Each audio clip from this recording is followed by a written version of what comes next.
बार सुभद्रा अपनी सखियों के साथ माता यशोदा से भगवान श्री कृष्ण की बाल लीलाओं के वर्णन के बारे में कहती है।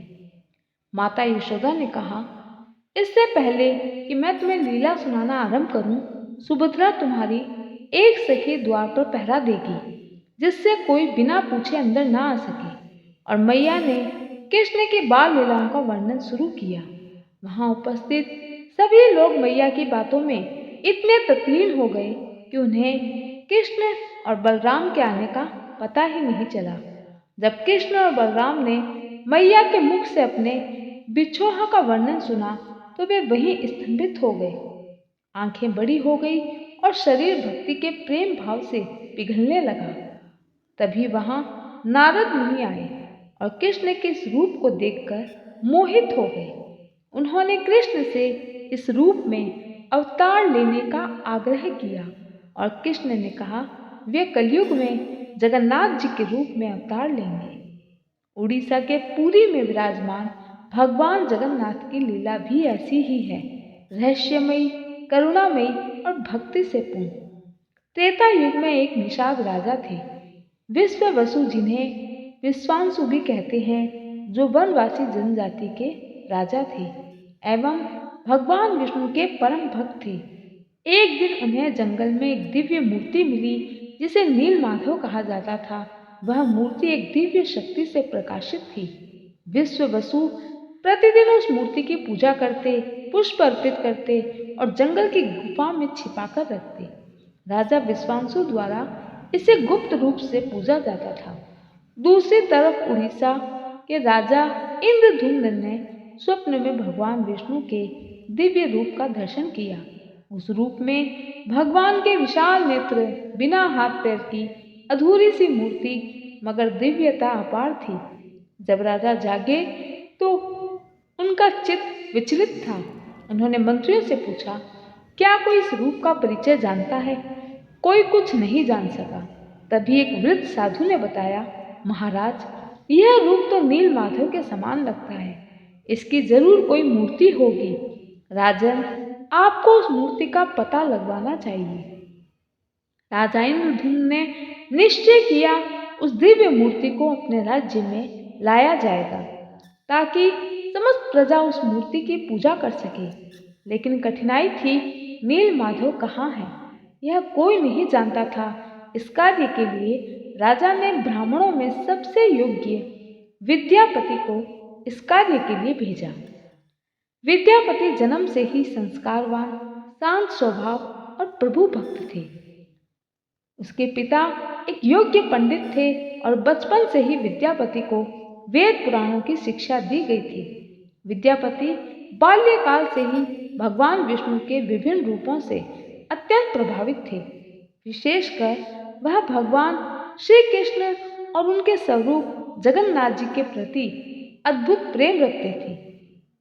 विद्यापति ने भगवान का नाम लेकर यात्रा शुरू की। जंगलों, नदियों, घाटियों और पर्वतों को पार करते हुए वे दक्षिण की ओर बढ़ते गए। एक दिन वे एक घने वन में पहुंचे जहां सवर जनजाति के लोग रहते थे। वहां उनका सामना ललिता नाम की एक सुंदर और सहृदय युवती से, जो कि सवर राज विश्वांसु की पुत्री थी, से हुआ।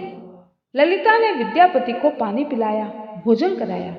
जब उसने जाना कि वे ब्राह्मण हैं और भगवान नीलमाधव की खोज में आए हैं, तो उसका मन श्रद्धा से भर गया। उसने यह बात अपने पिता को बताई। विश्वांसु को पहले तो संदेह हुआ, लेकिन जब उसने विद्यापति का विनम्र व्यवहार और भक्ति देखी तो वह पिघल गया।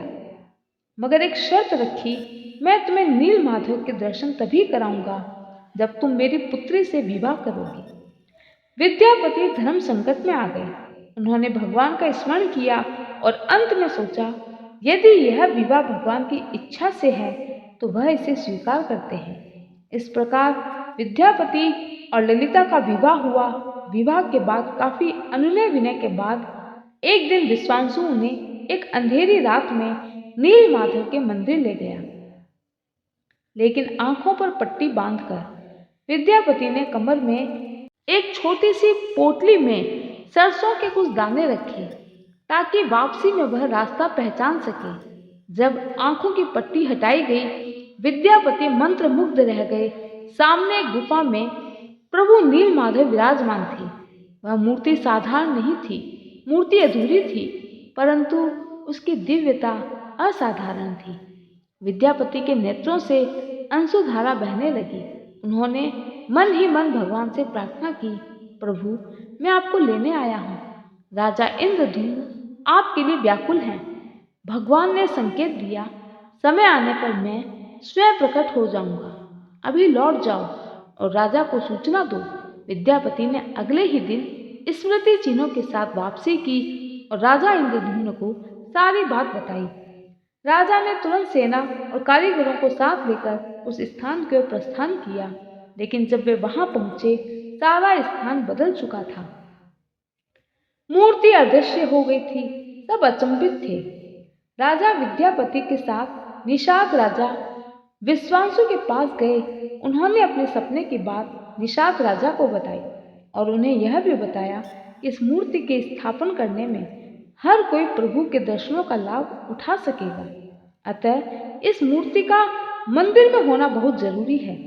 दुखी मन से निषाद राजा तैयार हुए, लेकिन इस मूर्ति की हूबहू लकड़ी की मूर्ति कौन तैयार करेगा? तभी आकाशवाणी हुई, राजन, चिंता मत करो। समय आने पर समुद्र के जल में एक सुंदर अद्भुत लकड़ी का गट्ठा तुम्हें मिलेगा। उसी से मेरी नई मूर्ति बनाई जाएगी। राजा ने उसी स्थान पर एक भव्य मंदिर का निर्माण करवाना शुरू किया। कुछ ही वर्षों में समुद्र किनारे एक दिव्य लकड़ी की शिला बहकर आई। वह साधारण लकड़ी नहीं थी। न उसमें कीड़ा लगता, न वो डूबती, न जलती। राजा के स्वप्न की बात सही हुई और स्वयं भगवान विश्वकर्मा एक वृद्ध ब्राह्मण के रूप में आए और लकड़ी की मूर्ति बनाने का जिम्मा लिया। परंतु वृद्ध ब्राह्मण ने एक शर्त रखी, मुझे एकांत में काम करना होगा और जब तक कार्य पूरा ना हो जाए कोई दरवाजा नहीं खोले। भगवान विश्वकर्मा वृद्ध बढ़ई के रूप में अपना कार्य शुरू करते हैं। राजा और रानी ने भी यह वादा किया, कार्य समापन तक दरवाजा नहीं खुलेगा। लेकिन कुछ ही दिनों बाद जब भीतर से कोई आवाज नहीं आई, रानी चिंतित हो गई और दरवाजा खुलवा दिया। देखा, मूर्तियां अधूरी थी। भगवान के हाथ पैर पूरे नहीं बने थे। राजा दुखी हुए, पर अब प्रभु जगन्नाथ जी का यही रूप हमेशा के लिए उस मंदिर में मूर्ति के रूप में स्थापित हो गया।